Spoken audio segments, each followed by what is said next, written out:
Hi guys, and welcome back to another episode of Alignment Academy. You guys are in for a treat today. I had one of my new friends, Gabrielle from Agua, Astrology, on the podcast today.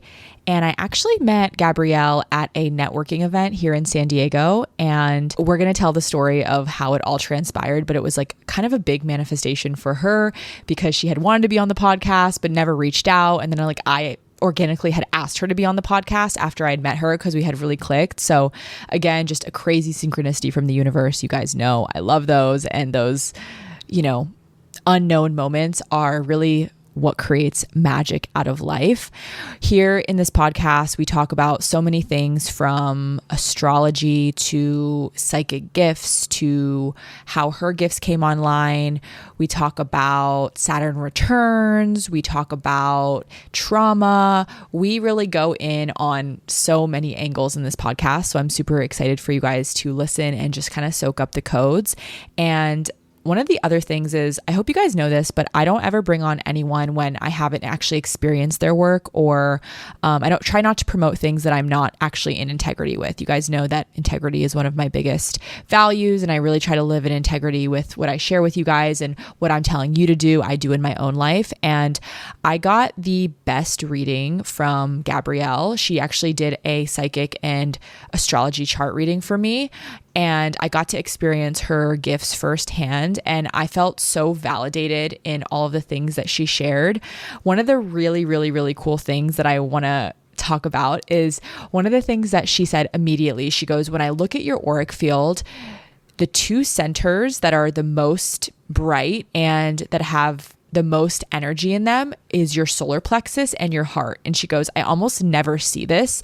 Like, people really struggle with confidence. Like, what the heck are you doing? And I was like, girl, lots of inner child work and lots of shadow work. She's like, literally, I can see that in your field.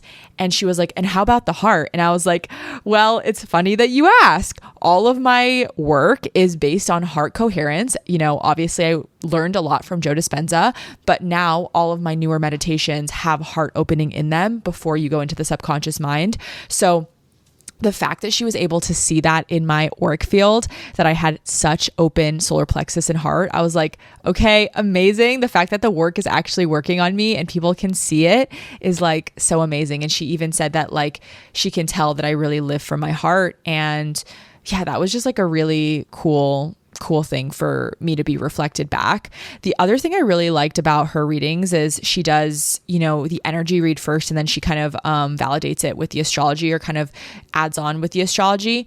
But the thing I love about her is she's so feminine and she's so intuitive that she really took time to spend some extra moments with me in places where she knew I really cared about.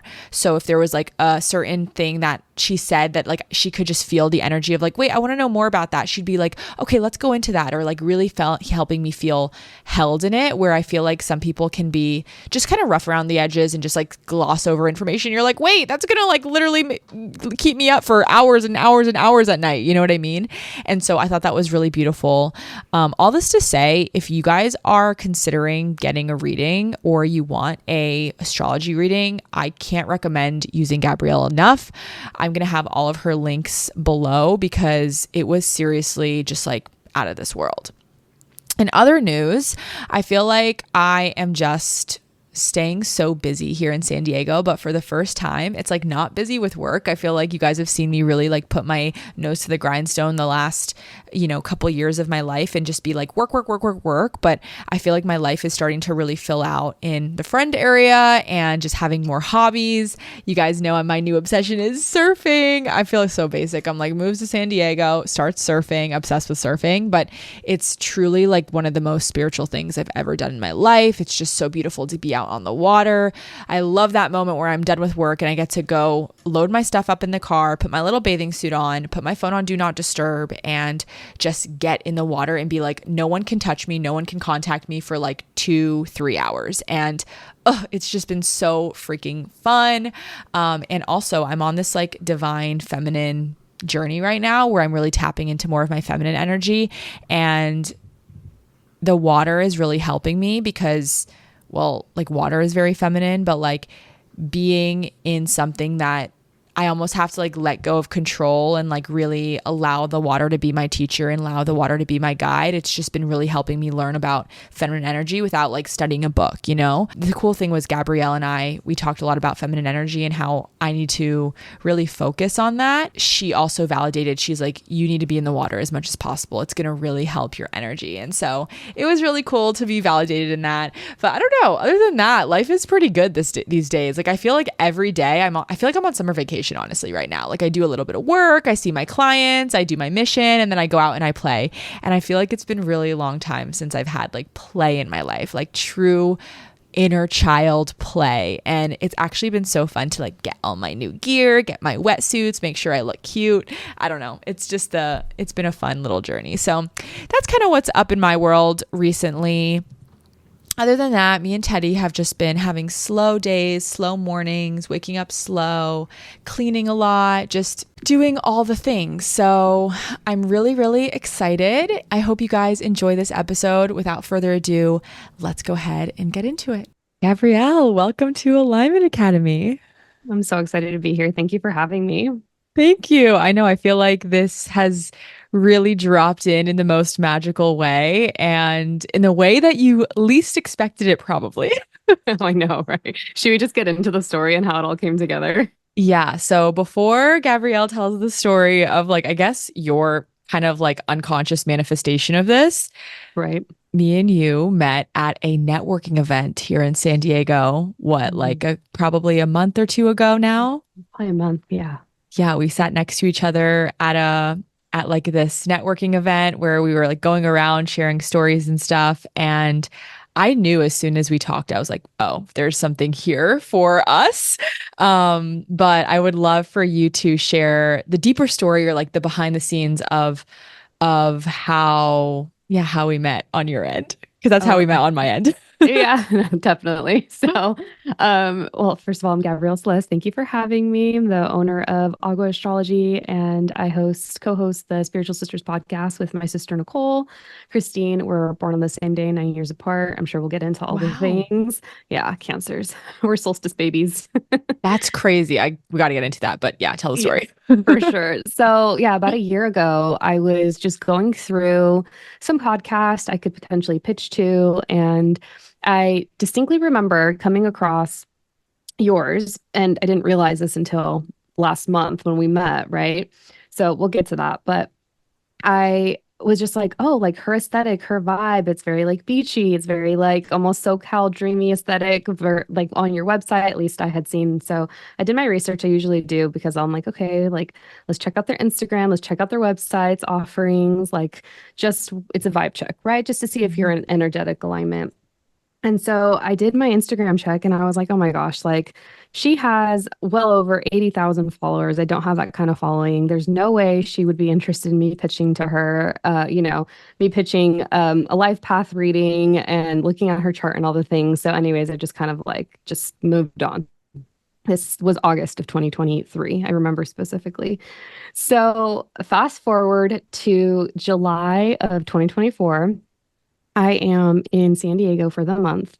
And there's this group chat that is very much for like-minded spiritual people. And I think it's an open group chat that my girlfriend had linked me to.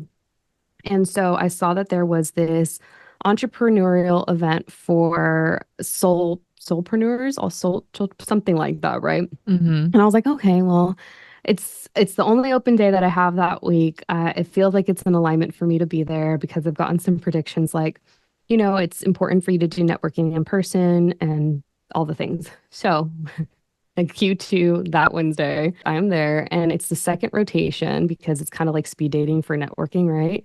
And I remember you and I started the group and you're like, hey, and we got to talking. I feel like we hit it off right away. And then as the time, pretty much came to an end, you're like, well, what's your Instagram? And so we ended up following each other. Then I looked at your Instagram account and I checked out your website on the spot, and I was like, oh my gosh, like this is the girl from a year before that I noticed because I looked at your podcast page and I was like, what are the chances that we were linked up in that way? So it's kind of how it came together. And then from there, it just kind of seems progressed to here, the conversation we're having today. And I also want to note to you guys that I don't just invite people on my podcast. You guys know that I'm very picky. And so even I met some people there, but it's not like I invited everyone on my podcast. Like you were the Hmm. one that I was like, I think I want you on my podcast. Like I feel like we could talk about things. And then it ended up being that like it just ended up flowing. So I also think I want to point out some stuff, guys, because this is just a crazy story. I think it's crazy that you don't even live in San Diego. You were just there for the month. And also, I don't go to networking events that often either. I was just new to the area that I just moved to, and I was trying to put myself out there and do things that scared me and that were out of my comfort zone. So I feel like the stars really had to align for all of these things to happen. And that's what I've really been rooting into these days. Actually, another girl that I met at that networking event, we ran into each other 7 times since that networking event. And it's Stop. like crazy because we were actually on a walk literally this morning. We made some cacao and went on a walk this morning. And I was telling her, I was like, I feel like it's just source telling us that when someone's meant to be in your life, it will stop at nothing to make sure that that connection happens, and you don't need to like overwork or overthink or get anxious that it's not going to happen or you're not going to be in the right place at the right time. And it Yeah. was just like this beautiful reflection of both me and you and then me and her just having this divine alignment of a connection and it being exactly what we needed it to be. Yeah, oh, that was so well said. And it's so funny. My girlfriend, I had reached out to her. I have like a really close-knit group of female psychics that I trained with. And she didn't tell me until after because she was like, I just wanted to see if like my prediction would come true, right? She's like, yeah, you were going to meet this lady there, and she was going to be very like spiritually evolved and have her own network. And I was like, oh, okay. And she told me this after the fact, but I know her well enough to know that like she wanted it just to like see me to experience it for myself. So I do feel that it was very divinely orchestrated for Wait, us to so am meet. I the spiritual woman she was talking Yeah. about? Yeah, you Oh are. my gosh, that's so crazy. Well, even when people call me a woman, I'm like, am I a woman? Yeah, No, I know, I'm just kidding. right? That's so funny. Oh my gosh. It's crazy. So I think it's really cool though. You are not only an astrologer, you're a psychic astrologer. Yeah. And I have firsthand, you guys heard in the intro, I have firsthand had a session with you, which is so cool and different than all of my other sessions. But can you tell us a little bit about your journey to get here, when Oh your gosh. gifts opened up and how you learned to blend these two modalities? I know that was like a lot of stuff. So just answer however Yeah. you want to. I think looking back now to be almost, 4 years into my practice professionally, I've always been psychic. I just don't know that I had the language for it. Mm, And the kicker was my Saturn return. And it's mhm, that astrological transit slash initiation into adulthood. And it happened. I started to feel the onset of it at 27. It's really 27 to 30, but you experience like the bulk of it from 28 to 30. mhm, And previous to that, I have my master's in business. I got my degree very early on, and I was consulting for a Fortune 500 company here that's internationally recognized. And so my Saturn return hits, and long story short, I am the fall guy for a multi-million dollar internal investigation that was a result of an already very publicly well-known investigation that involved the government. And the company that I worked for ended up having to pay out $32 billion to the government for essentially fraud. So I was very closely connected to that case. And it resulted in 4 years worth of audits that I was very close to. And long story short, my boss, now he's looking back, I'm like, oh, this was divinely orchestrated. But, my boss sent me up to be the fall guy to protect himself. And, there was a lot of things I had to work through, a lot of anger, frustration, but it in return has been the greatest gift because I don't know that I ever would have left otherwise. And throughout that investigation, I literally was calling exactly what the attorneys were going to say to me, what my colleagues were going to say to me, what my boss was going to do, those steps. And I was like, okay, there's something here. And I had a girlfriend. It was her and her mom's a Vedic astrologer. I practice Placidus, so Eastern versus Western. And she was really able to add context to what I was experiencing and why. And she gave specific dates because she had just recently gotten into Vedic astrology. And I was like, what is this magic? Right. And I had always really been into astrology. My parents are both highly psychic. But my dad he's a Virgo. And he's into Walter Mercado. He was the astrologer on Univision back in the day, so my real ones know. And he always very much closely followed it. And I think I was always really interested in that.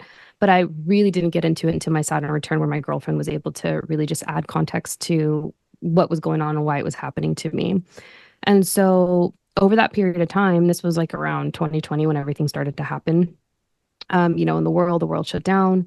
I just went full force and started studying and really just lean into the practice. And um, there came a point in which I was like, oh my gosh, like I know what the planets in this picture are trying to tell me, but I've never studied this before. And now looking back, it's like, oh, well, you've had multiple lives as an astrologer. I have Saturn in the 12th house.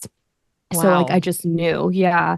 And so now since then, over that core 3 year period, I studied, I launched, and then I realized like there is a psychic component to this because I don't know how I'm getting this information. Like, yes, I'm looking at the astrology and the natal charts, but I know that like internally there was just my intuition was speaking to me and I needed to hone that in. And so Mhm. now I combine the two, intuitively looking at the astrology. And I mean, I also like I've studied the art of it and the science of it, and what certain aspects mean, what certain planets represent, constellations, and so forth. So I can definitely speak to that aspect, the technical aspect of it, but intuitively I combine that as well as having, I would say, a very open chakra system.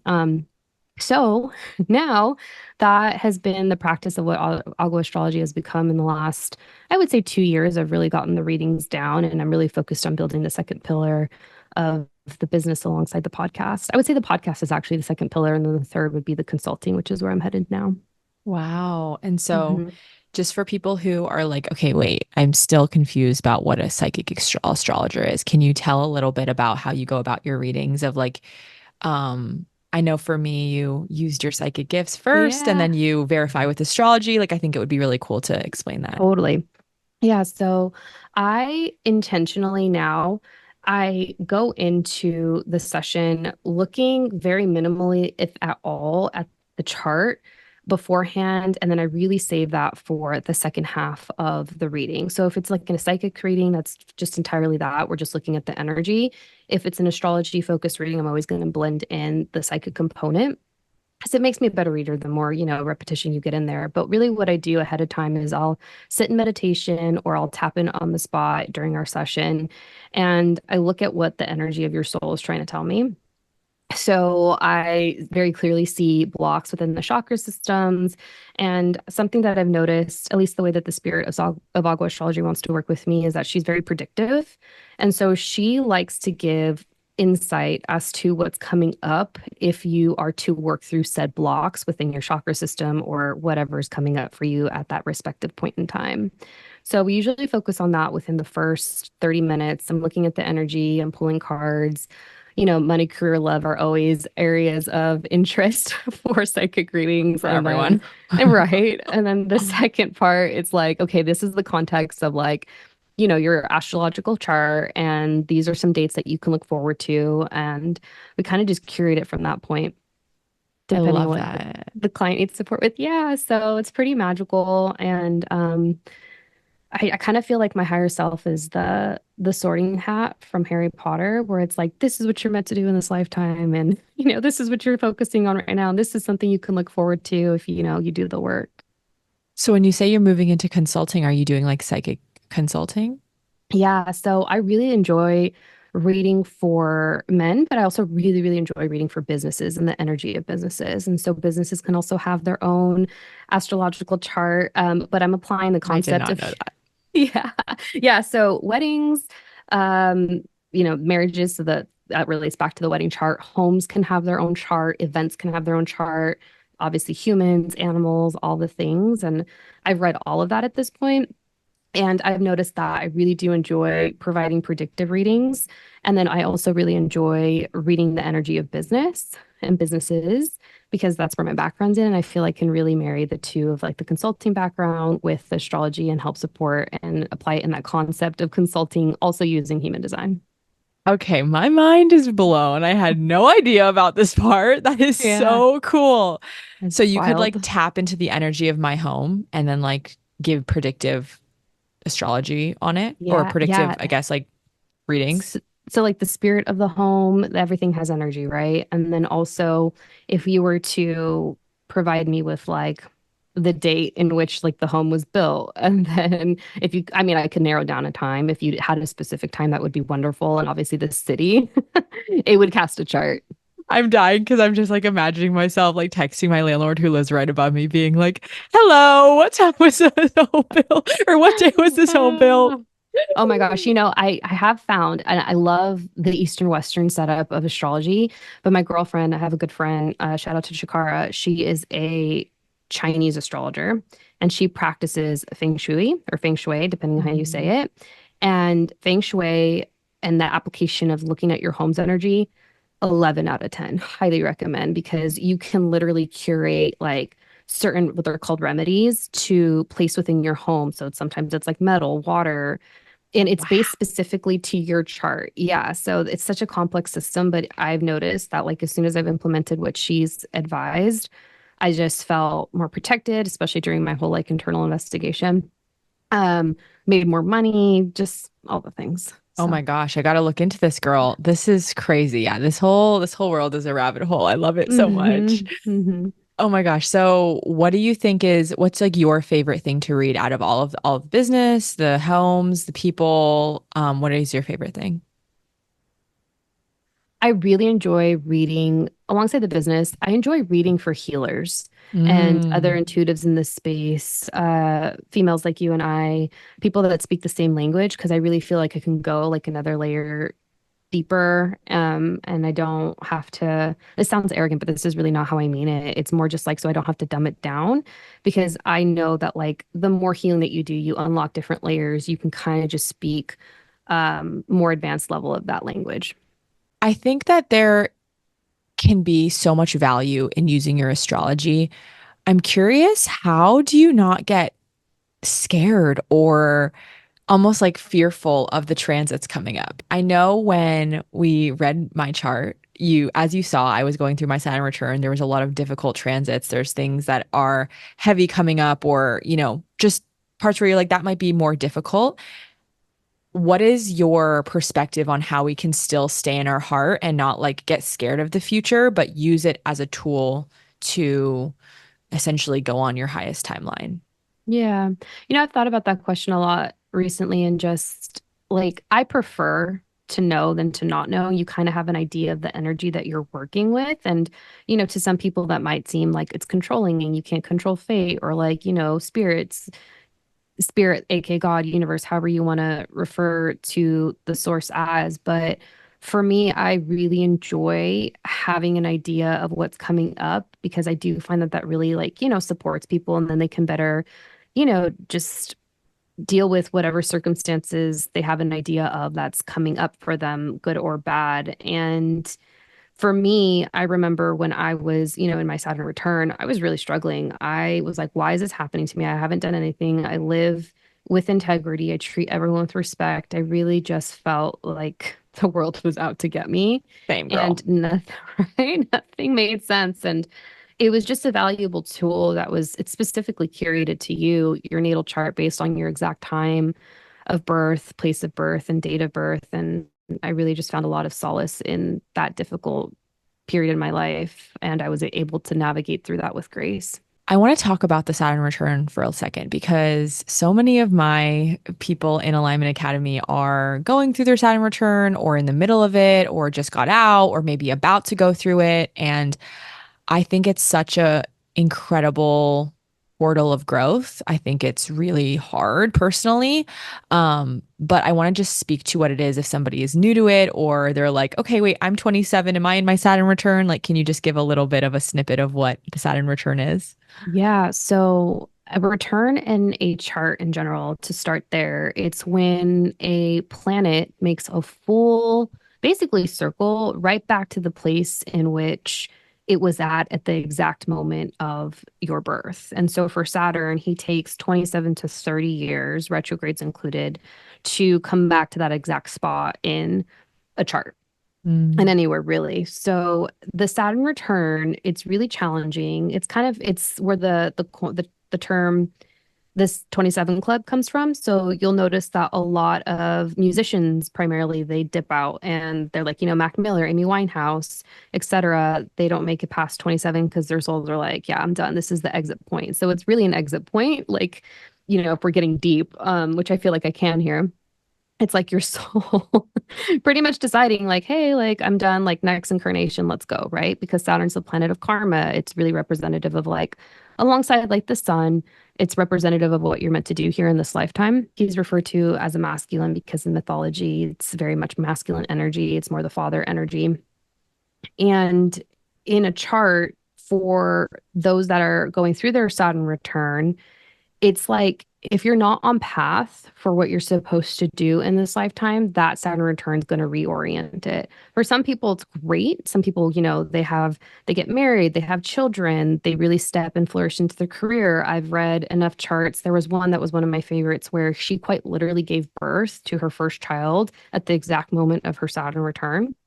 And then, you have like me, for example, it's like, well, you're not going to be a consultant anymore in this company where for me, I was on path to be a board member by the time I was 40.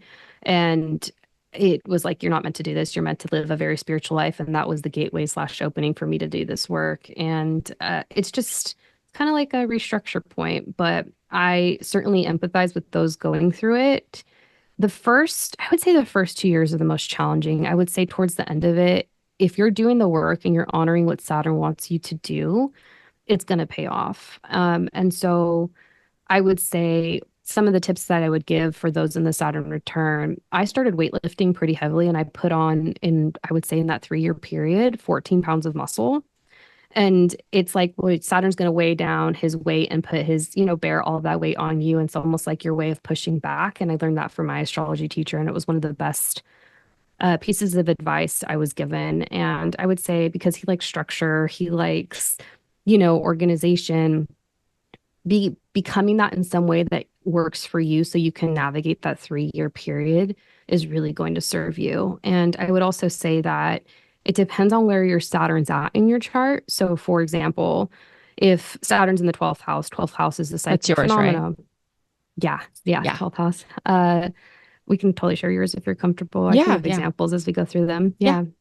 So Saturn in the 12th house represents psychic phenomena, spirituality, the unknown, hidden realms, other dimensions, mental health. And Saturn's the planet of, karma. Like that would represent like, okay, you're coming back to do this in this lifetime again. And so that would be one way to read it. If it's in the first house, you're really here to evolve and to grow your soul. It's in soul's mission in this lifetime because first house is representative of identity. The second house is self-worth. It's the mind. It's also your own personal money. So a lot of money themes I could see coming up, but it also depends on like if there's other planets in that house too. And of course, then the signs play a role. So there's a lot that goes into it. So I'm just hitting it pretty quickly. Saturn Yeah. in the third, it's the third house is short-term travel, nearby communities. It's also the house of brothers and sisters, communication. So all those things could come up in some capacity. You could have a falling out with a sibling. You could start a blog and just become super successful. Saturn in the fourth, you're being asked to heal, your relationship with your ancestors or relationship to your mom. You're moving potentially. It's also, you could become a mother in that period of time. Saturn in the fifth is related to sexuality because it's a house that represents sex, sexuality, creativity, children. Eighth house is sex too, but we'll get there. So you could have a child during the fifth house, Saturn return. Sixth house is related to the body. So, for example, you could find yourself experiencing some health ailments. You could have a change in jobs because the sixth house also represents day-to-day jobs and routines. And that's the bottom half of the wheel. There's 12 houses, so we're halfway there. And then the seventh house Saturn, it is very much like business oriented contracts. It's also, I find that many get married during a seventh house Saturn return because seventh house is also the house of marriage. Eighth house is, oh, eighth house is kind of hard too. Eighth and the 12th, I would say, are probably some of the hardest, not to undermine any of the other placements, but sex, death, transformation, money owed. You could probably be going through some periods of death, death, and because it's also the house of death, but debts owed to, credit card investors, Oh the God. government. Yeah, eighth house is rough. You could also really be stepping into spiritual gifts. I've seen a lot of mediums come forth during eighth house Saturn returns. Ninth house, I see people finishing school quite often or going back to school, learning about other Is that like higher philosophies, education and higher education. Yep. And then you get to the final quadrants of the 10th through the 12th. The 10th is career. So all career, baby, and father, because the 10th house also represents the father. mm-hmm. 11th house is networking. I do see a lot of travel during the 11th house Saturn return too, but you could also just have a vibe shift, complete shift in groups of friends, because that's groups of people. And then the 12th house we got to. So with my example, but yeah, and Amazing. then there's just so much there. What are your thoughts on light and dark charts? Do you know what that is? Oh, I've never heard of that. But as soon as you said that, I was like, I wonder if I would have the same intuitive impression that I got as soon as as what it will be when you explain what it is. Yeah, well, I had an astrology reading once and she explained that like you can have your Saturn return and you can have like a lighter chart or a dark chart. And Mm. the lighter chart is like more positive things are gonna happen in your Saturn return. Probably more of like the marriage or the babies or lighter topics, whereas like darker charts are gonna just be harder lessons, more challenging. And the astrologer at the time was like, "Yeah, you have a dark chart, and this is before the Saturn return." I was like, "Oh my God." And I think I always had like this soul knowing. Like I was always a little bit scared of my Saturn return just because Mm. my transitions in my life have been so like jarring and abrupt and very kind of Yeah. aggressive. My lessons can tend to be aggressive, but it's because I'm here to teach them. So they just have to be like almost the worst so that I can teach anything under it. And I just remember that little thing of like light and dark charts. So I wasn't sure if you knew anything. I've never heard of that expression. I'll have to look into that. But Yeah. I mean, it's so interesting for me. I'm like, so Saturn traditionally rules the constellation of Capricorn and Aquarius. But it's so interesting because a lot of those who have either Cap Sun, Cap Moon, or Cap Rising, their Saturn returns. After the Saturn return, it just seemed to have gotten really good for them. It's not always the instance because it really depends on what else is going on in your chart. But I have a girlfriend and she just took off. Like she pretty much just up leveled within her business. She has fame to her name in this space. And she also has almost like 5 to 6 planets in Capricorn. So Wow. yeah, I think it depends on the chart too. And it also depends on like, the chart ruler. It depends on time of birth, if, they're in auspicious houses and signs. So there's a lot that goes into it. I've actually heard that about my chart. So just for if you guys are wondering, my Saturn return is in the second house, I believe, and it's conjunct Venus. Is that right, Gabrielle? Mm-hmm. Okay. So In can you give the Pisces. in Pisces? So give everyone just because I feel like actually this is good because my audience is very well versed in my life in the last 2 years. So give them a little synopsis of like what that reads as. Yeah. And I believe if I recall, your Saturn opposes another planet. Is it your moon? It's your moon in Virgo, right? I think so. Yeah. So for context, I was like, okay, you just got to push through this period of time, and then after you're going to see the payoff. But what I really love about your Venus, Pisces, and Venus in Pisces, and the second conjunct your Saturn, Venus, its favorite spot to be in is actually in Pisces, and it's almost kind of like the way that I saw that is you would really be paid for your gifts and your generosity in doing the work that you're doing upon the Saturn return. And that way that I also saw that was you would, and it's interesting because that specific placement and that opposition that you have with that Saturn opposing your moon, it's really going to come into focus next year when the eclipses are passing through Pisces and Virgo. And so it's kind of like that period that I was referring to where the first like 2 years of the Saturn return are pretty tough, but then you see the payoff. And that's kind of what I was reading into for your chart. And with that Saturn conjunct Venus, I was like, oh, she has like a specific twin flame in this lifetime because Venus represents love. So I was like, honestly, I feel like the payoff's going to be financially, transformationally, and I would not be surprised if you meet a partner in that period of time in which the Venus and the Pisces, sorry, the Pisces and Virgo eclipses happen, which is all of 2025. And I was pumped to hear that. Um, Yeah. And so just to kind of recap, you guys know that I had this money glow up during this time. I've had a self-worth glow up. I think I've had a personal glow up. Yeah. And it really kind of speaks to that self-worth piece. Like, I think that all the themes, the underlying themes, was like really me finding my self-worth. And I think it's really interesting because my audience knows like I went through a crazy breakup in the beginning of my Saturn return. And like, self-worth, and then since it's conjunct my Venus and Pisces, it's like that's love. So it's like of course I'm going to learn about self-worth through love, and then Yeah. through all this like make more money.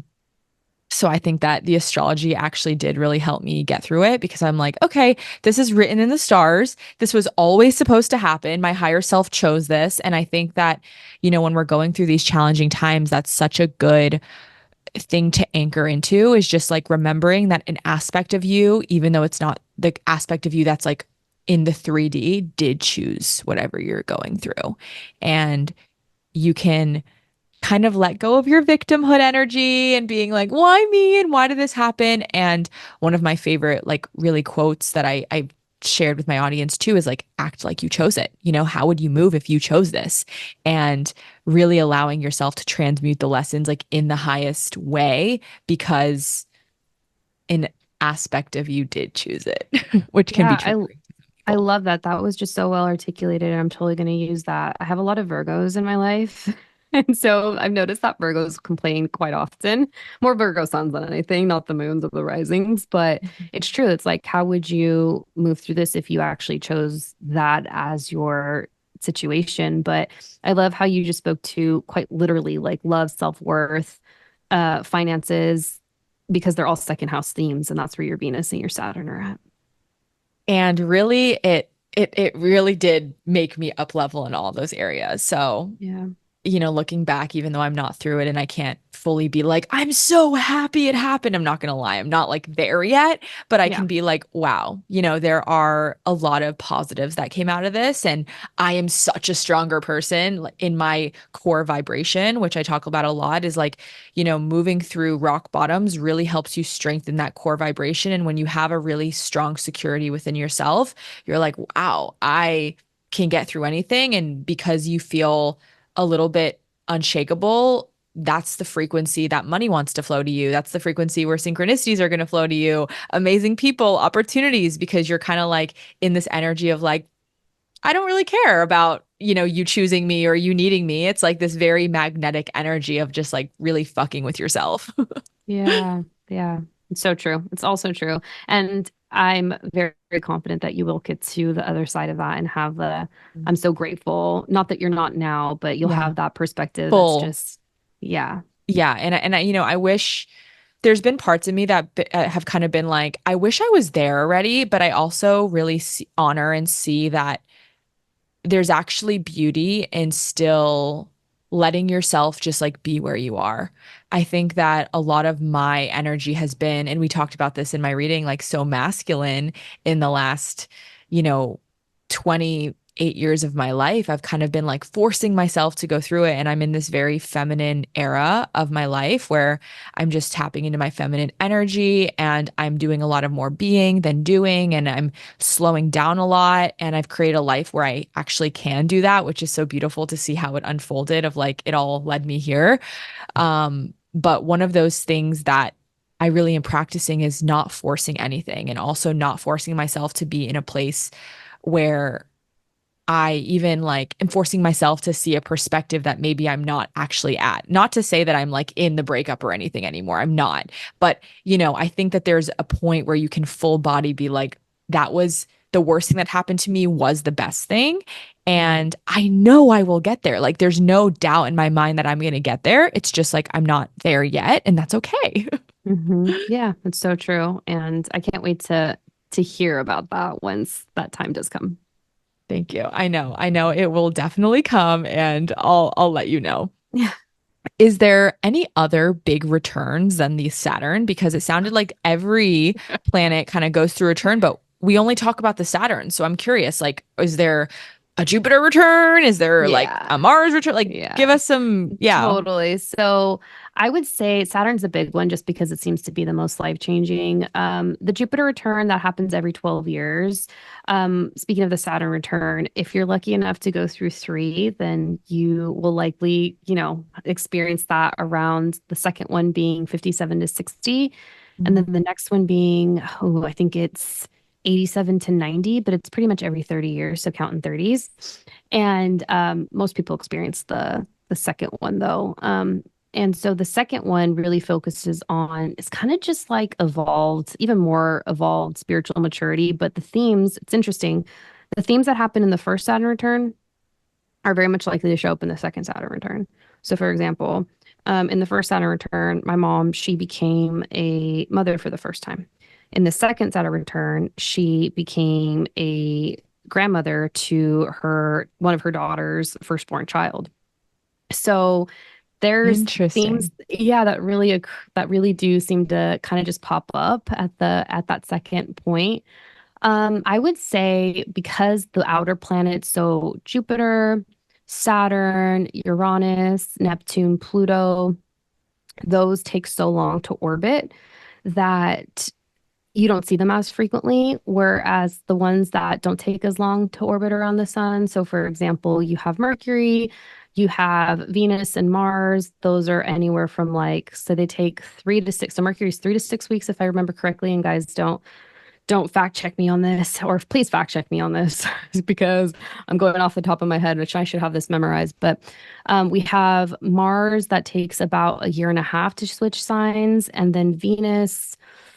Ooh, I think Venus is like less than a year, but that feels wrong. So I would definitely check on that.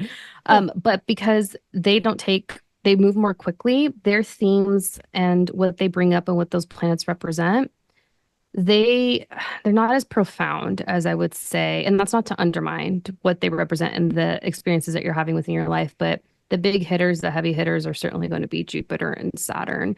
The next Mhm. one's Uranus. So you have the Uranus opposition. Uranus, people say it the same way.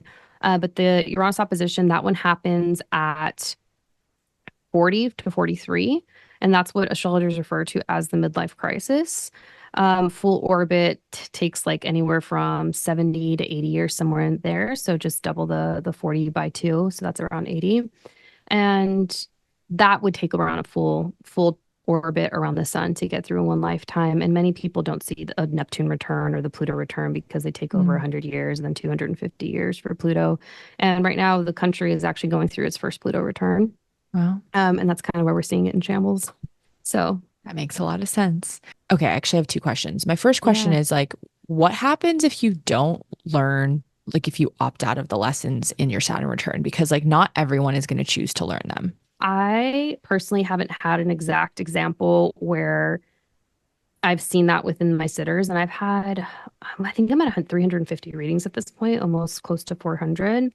Mhm. I really like to get to, and it's funny now that you have me thinking, I do have a good amount of sitters that are in their like early 20s, like 25. And I'm like, hey, Wait, like what's come a back and like sitter? my clients, those that Oh, I a mentor. sitter. Yeah. Okay. Yeah. Sitter or client. I use it interchangeably. And I tell them, I'm like, hit me up in about 3 years, come back because I feel like we're going to have a lot to talk about. And I kind of just like to provide the insight. It's kind of like course correcting. It goes back to that comment I made. It's like, this is what you're here to do in this lifetime. And it's in your chart. It's based on your North Node and other planetary placements. And it's really to help them orient their and really fulfill their soul contracts in this lifetime. There's other ways you can get there too, aside from the astrology. Really gifted intuitives can speak to it. Those that can access the Akashic records can definitely speak to what the soul's trying to do in this lifetime. But I would say that, like, if you're awake to the work, because I do think that they're not everyone's meant to be awake in this lifetime. Um, I would say that if they're awake to the work and they choose not to, well, one, that's their own free will. Um, but I would argue to say it might be a little bit more complex and challenging than it maybe could have been had you been in alignment with what your soul wants to do in this lifetime. Yeah, and I think that that's kind of also like what I intuitively get to is that like your life is gonna be harder if you choose not to do the thing. Yeah. And I work with a lot of people who are, wanting to step into their soul purpose and wanting to do these big things. They know that they're here for a big mission, but it's just like there is a lot of resistance and there's a lot of hurdles. I mean, I've gone through those hurdles myself. And really, I think that sometimes you have to look at it from the expanded perspective of like, my life is actually going to be more painful if I don't do what my soul is asking me to do versus just going through this temporary, really uncomfortable period of learning how to be seen or learning how to do the thing or grow the business. Yeah. I remember before everything happened when I was 27 at my corporate job, we had been in a 4-year audit with the government, the Department of Justice, the FBI, like went through a whole FBI raid, all the things, right? And I remember 3 years into that cycle, I was working crazy hours. It was like anywhere from 40 to 60 hours that in the week. And I was traveling every other week across the country to go back to headquarters. But I had had this passing thought like, is this really what I was put on earth to do? And I also think that like if you have to ask yourself that and you don't know what the answer to that question is, that should also prompt further research, deeper digging. And ultimately, what I have found is that doing the inner work, self improvement, you realize that there's a spiritual component to it. And then that's when the rabbit hole really just begins and never ends. Unlocks Yeah. in the worst and best way. Yeah. I actually have this memory, my very first astrology reading, and I haven't thought about this in so long, but how old was I? I must have been 21 or 22. I think I was around 22 or 23, actually. I think of 22. I was 22 years old. I was scared shitless of being seen. I had a private, health and wellness account because I was too scared to like post my spiritual stuff on my main account. This is before I like went down the fear of being seen journey. And my astrologer at the time, I bought a reading on Etsy. It was like $40. I remember she Yeah. lived in Australia and she gave me my first astrology reading when I was like 22 years old. And she was like, "You actually have a very spiritual path." Yeah. And she was like, "You are going to be outwardly very, very spiritual." And she's like, "I know that sounds really uncomfortable right now, but the older you get, the more you're going to grow into it." And I just like remember being like, there's no way I could share my spirituality online. Like, there's no way I would ever be Yeah. able to do that. And then it's like, I'm 29 now. It's, whatever, how many years later, 7 years later. And I'm like, girlie was right.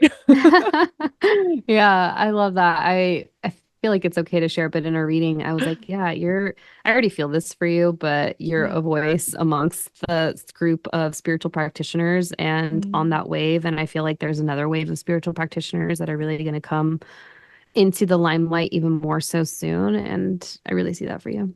Oh, thank you so much. And I think, something else that I feel was really cool that you validated. And I really want to say, like, if you guys are like wanting just a little bit of soul validation, I think that the astrology readings are so good for that because they really validate like what you already know and you can kind of be like, oh, wow, my intuition was so right about this. Like, I felt that way after our reading. I was like, wow, like my intuition really does know a lot about my path, even though I haven't seen how it's going to unfold. Like, it's just written in the stars. And one thing that you validated with me is I've always known that like my voice is supposed to be the thing that is going to be my legacy, like my Yeah. voice, my message, like how I speak to the world. And I've heard even from my friends, they're just like, Kristen, you're so eloquent, like you can explain things really well, and it's very effortless for me. It's not like I really practice a lot. It's just I feel like this was one of my natural gifts. And you were like, I don't know, something with your podcast, your voice is like your Yeah. gift. And that was so validating for me to hear. Yeah, totally. And it's in your chart. And I agree with your friends. It comes very naturally and easily. And I do believe that we ask for those gifts in this lifetime. So I would be curious if your higher self has ever come forth to you in like meditation or anything like that to just be like, hey, like this is for you to really just spread the love and to share and to help other people with. And so yeah, I love that for you. I'm so excited to see what the podcast is going to become. I know, I know. Well, here we are, guys. We're here. Okay, so my next question for you is kind of about you. We touched on it briefly in the beginning, but I really want to know a little bit more about you and your sister and you Ah, having the same birthday. Like, that's yeah. so crazy. Tell me more about that. It's so wild. Yeah. So Nicole and I born exactly 9 years apart, same day. What's really interesting about that is that from a numerological perspective, turns out we're very familiar with who I studied under. We were talking about that right before the Hmm. show, so I thought that was kind of wild. But numerology works in cycles of nine. Hmm. And so, we're 9 years apart. So I think actually I know because it's come up in readings before. We actually did we did birthday readings in 2023. And two of our friends came on and read each one of us individually, and we've shared that on the show. And in the past life, Nicole was pretty much a spy against the Nazis in World War II. And I was her mentor in that lifetime, right? So it's so crazy because we know that like we've done many lifetimes together. It's come up in readings for me where me and my family are a soul group and we've traveled together in many lifetimes, not this just not being the first. I would think that there's multiple. And it's so fun for me because her son, my nephew, is actually my godson. And he was, oh, there's a 9 year cycle with that too. Anyways, it's very divinely orchestrated, but we co-host the Spiritual Sisters podcast and we invite a lot of other spiritual healers and psychics and intuitives. Sometimes we have family members on, sometimes we have audience members on that reach out. And we're really just here to, at least the focus of that episode of the podcast in the episodes is to educate and to share. Because Hmm. one thing that I had noticed and Nicole's come to notice too is that a lot of people aren't familiar with this work, at least just the different layers and the rabbit hole that it is. And we really aspire to educate and add, language and context and vocabulary to this world and make it digestible while keeping it real. I am obsessed and I really love you guys blending like sisters and past life components and now like you guys are on similar it's just like all it's all very so beautiful to like see how that has kind of transpired for you. Totally. Yeah. Oh, the thing about my godson. So she's actually her godson or my godson, her son's about to be 9 and she's gonna have another baby and they'll be 9 years apart. And I was like, oh my gosh, like this is, yeah, it's just funny how Wow. things work spiritually speaking. Wait, I think I might have missed this detail and so sorry if you already said it, but is she also like a psychic? She's intuitive. Yeah. So she's Okay. actually a therapist, a licensed marriage and family therapist. And Amazing. oh, she's gonna kill me if I got that wrong, but she's a therapist, guys. So she combines more of the subconscious reprogramming Cool. and yeah, into her work. And because that was actually something that came up in a lot of my sessions too, is like there's a lot of blocks, and oftentimes people don't know what that block is related to. And I know you focus on Hmm. a lot of that within your work.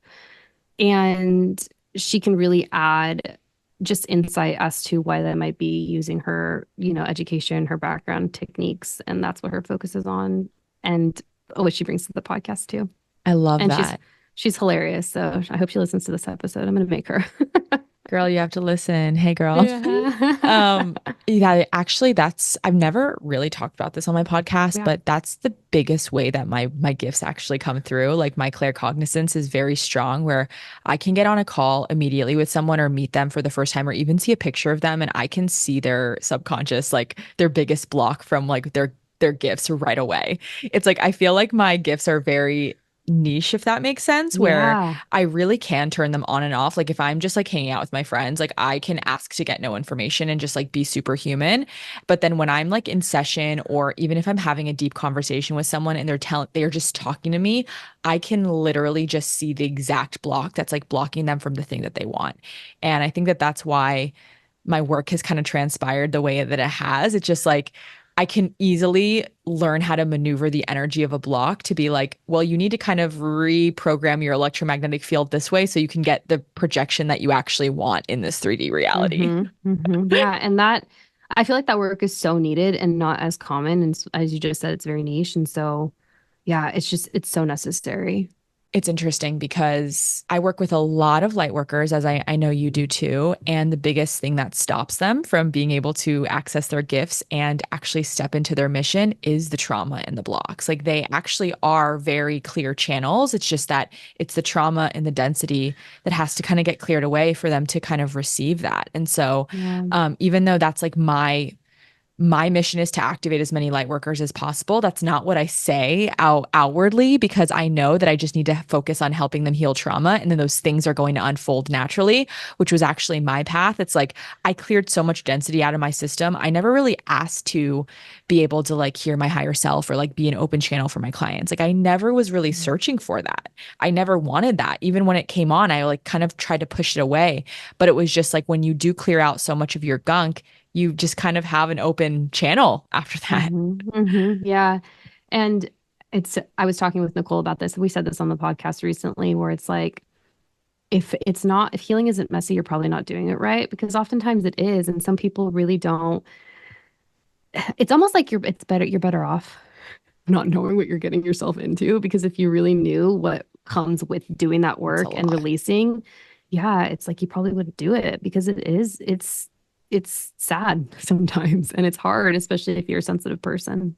What's your favorite modality that you've really used in, I guess, like the energetic space? Like what has kind of been your journey on your healing or like what's your favorite? Yeah, like what's your favorite modality? Yeah, I mean, my the intro was definitely astrology because I feel like I was really able Mhm. to articulate like this is why I'm this way and this is why Mhm. this is happening based off of what's going on in the sky and this is like what I have in my chart. I'm a triple water sign, so I'm a Cancer Sun, Pisces Moon, Pisces Rising, and all of my planets, like everything in my chart's in water. And something I've realized that I have a really hard time articulating what it is that I'm feeling or why I'm feeling a certain way. And it's because my placement in Mercury is also in Cancer. And so that being said, I really like can feel it, but I can't add language to what it is and why I'm feeling the way I am about Mhm. myself or others. And so the for me now having a solid meditation practice, I've found that just going deep into meditation, but also breath work really allows me Mm. to identify what I have blocked and going into a hypnotic reprogramming meditation type of, focus session, even if it's like 5 to 20 minutes really helps because, and it's something that's, you have to do constantly and repetitiously when you have the energy and the time and the space for it because it is deep work. And I don't think the healing's really ever done. I think as a healer, you really are going to be doing this forever because the more that healing that you do, you're going to be able to better support others. Because, like you said, you're able to teach from the space in which you've learned from through your own Integrity, yeah. experience. Yeah. So I would say lately that's been really supportive for me is meditation and breath work and then just reprogramming. If there's any like baby psychics or baby intuitives that are like, I really want to hone in on my gifts, I know that it, for me at least, like there is a lot of practice that has to be put forth. It's like Yeah. it's a skill, right? You have to learn how to work out the muscle. And It's a muscle. so Yeah. it's a muscle. And I've even found that with myself, like when I'm really leaning and like really working out that muscle, I'm like, damn, I'm sharp these days. Like really, even right now in my life, I'm like, I'm fucking sharp. Like I know when Yeah. something's up. I know what's going on in that person's life and I'm not asking for it. It's like it just freaking comes through. What is hmm like one little exercise that people can use to start to strengthen their intuitive gifts? Yeah.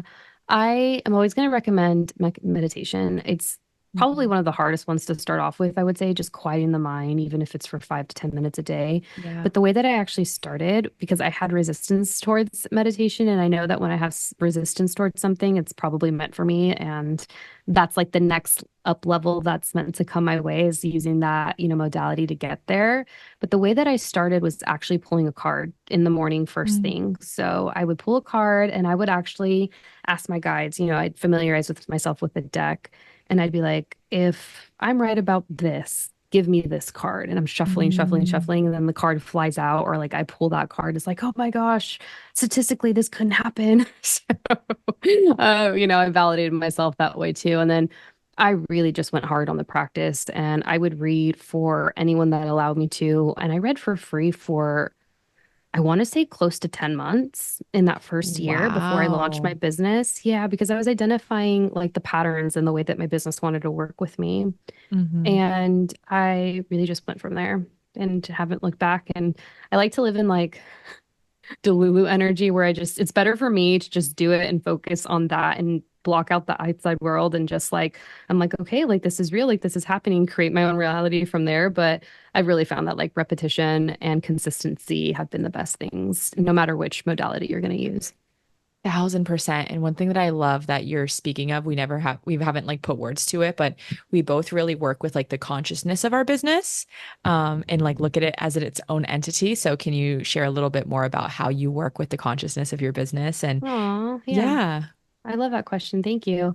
I'm so glad we're tapping in on and touching on that because I know it in the back of my mind, but I don't really often get opportunities to discuss it, even on my podcast, because we Hmm. have like, focused topics. But I strategically cast my business and its chart back in 2022. And it was when we had a lot of planets in Pisces because I knew that casting it under the energy of Pisces was also going to work with my natal chart. So I do cast business charts, and there are strategic ways in which you can go about casting your own business chart if you're interested.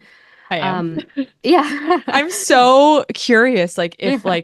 like what is alignment? I feel or not alignment academy. What's Kristen's? I feel like it's like an Aries or something. I don't know. Right? And you're also in San Diego, and I'm like convinced San Diego's an Aries. Oh, cities can have I astrology. wasn't. Yeah, I was in Baltimore. Oh, okay, okay. Mhm.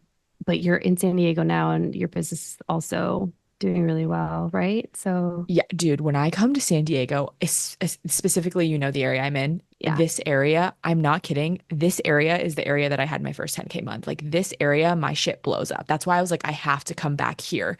And even yeah. when I was like down in San Diego, well, even down in San Diego, my business was doing pretty good. But when I come to this area, it is like a fucking portal for me. I don't know why. It's interesting because it's so funny. I think I've shared this during our reading last week. I read for a girlfriend that's also in the San Diego area, and I was like, "Listen, you got to go to this city within the county, and I'm convinced it is a vortex slash portal." That being said, let me know. And she's like, "It's so funny you say that because that's my favorite place to go visit." And so I wonder if you two are nearby the same area in which she brought up.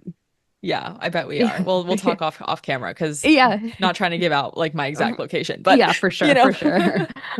So yeah, so my business is a Taurus sun, Pisces moon, Cancer rising, and Cute. yeah, she's very femme, so we love that.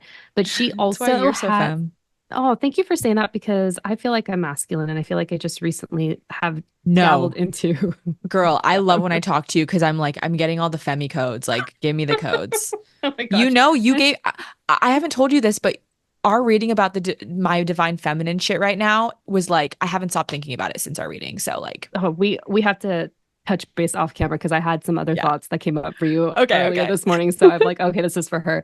So yeah, so she was also birthed when the eclipses in the North Node and the South Node, they were plowing through Taurus and Scorpio. So the South Node was in Scorpio, and I have one of the planets in her chart making an aspect to the South Node. So all this to say, a lot of my sitters slash clients that I read for, they oftentimes come out of session and they release quite a bit. They cry a lot during sessions, and it's because I cast the business chart strategically that way so that people could really move on and release that block and move Wow. forward. Yeah, and it often, it's interesting because my birth chart is set up to support females that have really gone through quite a bit with their sacral chakra. I have read for a lot of those who, and this, I didn't realize this until much after the fact, but it makes sense now looking back with what the energy of my business is doing, what she has going on in her chart. But I do read for a lot of females that have some type of like negative sexual experiences in their Mm. past. And now thinking and putting that together, I'm like, oh, it's because I have South Node and Scorpio in my chart. So it's really interesting to see the patterns that come up and how your business wants to work with you. And oftentimes that will come up via the business chart as well. I am obsessed with that. I didn't know that we could have business charts, but I think that it's really helpful for people to look at their business as like an entity outside of themselves because when I really look at my business and the reason I feel like I'm able to plow through so many of the hard stuff that I go through in my business, I really make it not personal. I'm like, I'm sorry that I'm annoying that I have to post on Instagram, but like this is what my business needs me to do. It's almost Yeah. like I treat it as my boss, and it's like I'm just the conduit that's like the worker that my boss needs from me. And it's kind of like I keep on getting this code that keeps on coming through my channel. I don't know, it's been coming through the last few days. It's like take care of your business and your business is going to take care of you. It just like feels like the more that I am a good employee to my business. I know that sounds weird, but like I really have to be able the one to do it. Like who else is going to Yeah. fucking do it, you know? It's like it's not like it's just going to get done. The better employee I am, like the better I get paid. And that doesn't mean that I have to work harder. It sometimes it means I need to hire people or like set up the systems or just give it love or give it attention or give it whatever it needs. It's like I can be really supportive, but the business, because it's a boss, it's like it also is going to lead the way. And I don't really have to worry about that, you know? Yeah, it's yeah, so true. I mean, you are the vessel for the spirit of the business, and Hmm. it chose you to work through you because you obviously had the idea come to you to create said business. And so I also want to applaud that. And also I feel like I'm called to share this, that the energy and the spirit of a business chooses you and the idea comes to you because you've reached a frequency in which you have the capacity to build it out in the 3D form. And this isn't explicitly said in this book I'm going to reference. It's Big Magic by Elizabeth Gilbert, but that's all that book is really talking about. It's like you have an idea, you better build it out because if not, it's going to pass on to someone that's actually going to do something about it. Yes. And I talk about this actually a lot on my podcast. Like, if you don't act on your ideas, then somebody else is going to get them. And it's like it has to be manifested out into the world. So why the fuck not you? You know, like Hmm. why Hmm. not you? And I really believe that the cheat code to life, the ultimate cheat code to life is shortening the distance between divine idea and action. And if I really look at what has made the biggest difference in my entire life of like, why have I gone here? Why have I built a multi six figure business? Why is it me? It's because my time period between idea and action is so fucking short at this point.